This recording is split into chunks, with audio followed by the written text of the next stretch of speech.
ইসরায়েলের হামলায় হিজবুল্লাহর প্রধান হাসান নাসরুল্লাহ নিহত হয়েছেন। দীর্ঘদিন নেতৃত্ব দেয়া নাসরুল্লাহকে হারিয়ে অনেকটাই চাপে হিজবুল্লাহ। এর মাঝেই হিজবুল্লাহর পরবর্তী নেতা কে হতে পারে সে নিয়ে শুরু হয়েছে আলোচনা। এই তালিকায় সবার উপরে আছে হাশেম সাফিয়েদ্দিনের নাম। 1964 সালে দক্ষিণ লেবাননের দের কানুন আল নাহরে জন্মগ্রহণকারী হাশেম প্রায় 3 দশক ধরে হিজবুল্লাহর একজন গুরুত্বপূর্ণ ব্যক্তিত্ব। 1994 সাল থেকে উত্তরাধিকারের জন্য প্রস্তুত ছিলেন এবং ইরানের শিয়া বৃত্তের কেন্দ্রবিন্দু কোম থেকে বৈরুতে আসেন নির্বাহী পরিষদের প্রধান হওয়ার জন্য, যা পার্টির সরকার হিসেবে বিবেচিত হয়।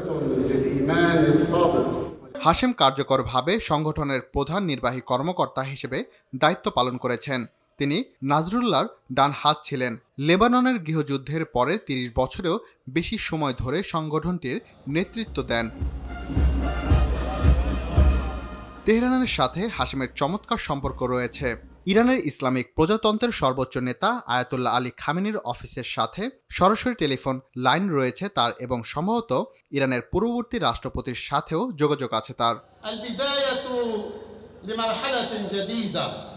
সংগঠনের ঘনিষ্ঠ সূত্রগুলো বলছে নাসরুল্লাহর মৃত্যুর ঘটনার আগেই তাকে নেতৃত্বের জন্য তৈরি করা হয়েছিল।